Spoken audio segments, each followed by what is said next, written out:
The war started early in the morning with a huge bombardment, which was China's version of the strategy known as shock and awe.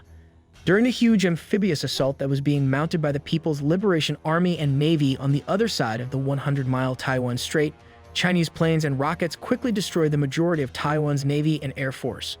Beijing also conducted preemptive strikes against United States and partner air bases and ships in the Indo-Pacific region. They did this because they took seriously President Joe Biden's vow to defend the island.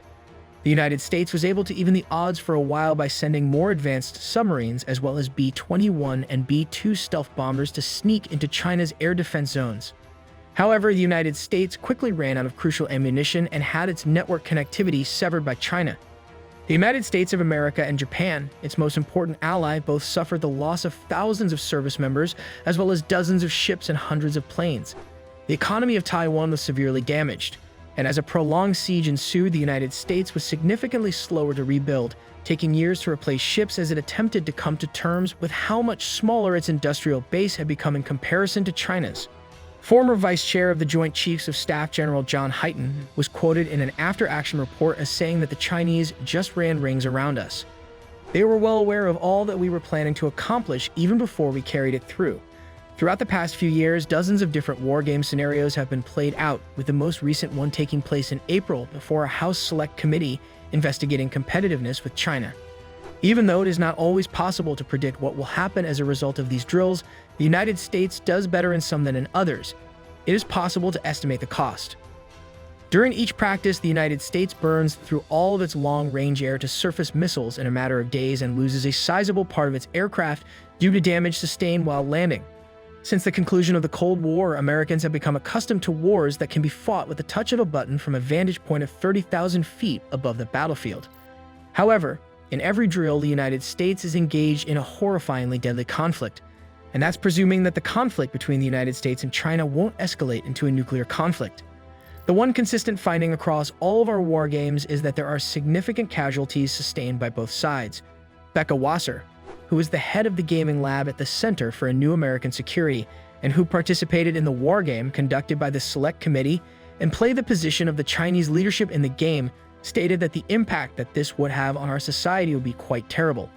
The most important takeaway from these drills is that the United States of America needs to initiate preventative measures in the Indo-Pacific region immediately to prevent the conflict from occurring in the foreseeable future. We are quite far behind the competition. The crisis in Ukraine is a wake-up call for us. This is the defining moment in our history. The issue has only been more apparent in the recent past as a result of Russia's invasion of Ukraine, which resulted in a protracted battle that depleted U.S. munitions stockpiles and China's substantial increase in both its military spending and belligerent language against Taiwan. Both of these events occurred within the previous few years. The United States has provided about $50 billion in security aid to Kyiv over the past year, which may have reduced Kyiv's ability to act as a deterrence against China. In other words, the failure to dissuade Vladimir Putin from invading Ukraine and the stress this has put on the U.S. defense industrial bases should be raising sirens for the U.S. military posture vis-a-vis Taiwan, according to many defense analysts. This stress has been imposed on the U.S. Defense Industrial Foundation by the stress caused by the invasion of Ukraine. Critics on both sides of the aisle claim that the administration of Vice President Joe Biden has been slow to respond to what is minimally required to prevent a catastrophe in the Indo-Pacific region. This minimal requirement is the need to rapidly build up a better deterrent, particularly new stockpiles of munitions that would convince China that it could be too costly to attack Taiwan.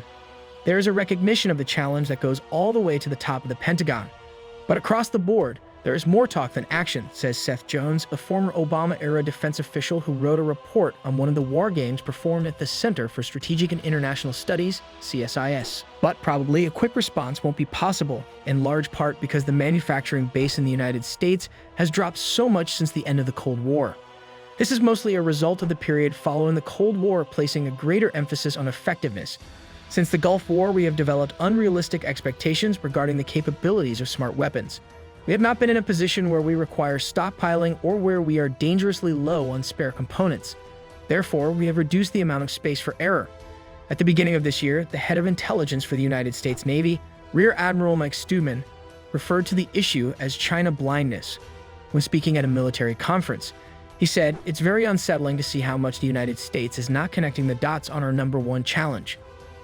Some members of the United States intelligence community and defense establishment are concerned that Beijing is all too aware of the gaps in American preparedness and may try to take advantage of those gaps shortly by either striking or isolating Taiwan.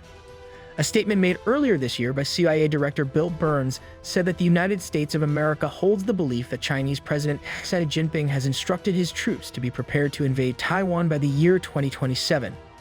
Burns stated that this was the case despite the possibility that Xi was surprised and unsettled by the very poor performance of the Russian military in Ukraine.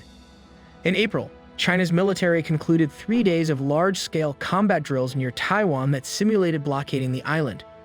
China's military declared in a statement that it is ready to fight at any time to resolutely smash any form of Taiwan independence and foreign interference attempts. The exercises took place around Taiwan, after assurances from the United States that it will arm Taiwan and after Taiwanese President Tsai Ing-wen held a diplomatically precarious meeting in the United States with House Speaker Kevin McCarthy. These moves were taken. Over the past few months, multiple Chinese fighter jets have been seen buzzing American military aircraft while they are flying over the South China Sea. However, Xi and other senior Chinese leaders have stated that they do not want war with the United States if it can be avoided, because it would involve a clash over Taiwan. According to a statement released by the Chinese Ministry of Foreign Affairs, Xi Jinping told Vice President Joe Biden during their most recent bilateral meeting in Bali in November that relations between the two countries should not be a zero-sum game in which one side outcompetes or thrives at the expense of the other. Again, one of the reasons for this is that China and other countries, not all of which are friendly, are now producing and supplying a significant portion of that particular item. In several decades of what many people consider to be delusional thinking on the part of both political parties about transforming China into a benign stakeholder in a peaceful international system, the United States government carelessly handed over shipbuilding, aircraft parts, and circuit boards to China and other countries with cheaper labor forces. The United States' brand new F-35 fighter jets, for instance, each include a magnet component that is constructed using an alloy that is almost entirely produced in China. Lithium, which is used in batteries, cobalt, and the aluminum and titanium used in semiconductors are all completely under China's control. China also has a monopoly on machine tools and rare earth metals, which are vital components in the production of missiles and armaments. Forbes reported in March that the majority of the United States military's explosives are produced at an outdated Army factory in Tennessee, while Beijing has made fresh advancements in the field of explosives. While they were industrializing, we were deindustrializing, says Bros.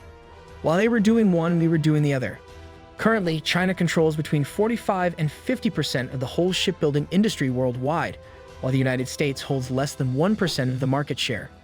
Given those numbers, could you please explain to me how the United States of America is going to win a traditional shipbuilding race with China? The bottom line is that this whole problem was decades in the making, stated Bros. It's not something that just kind of crept up on us and surprised us throughout the last couple of years. This is the end of today's video. Give your precious feedback in our comment section below.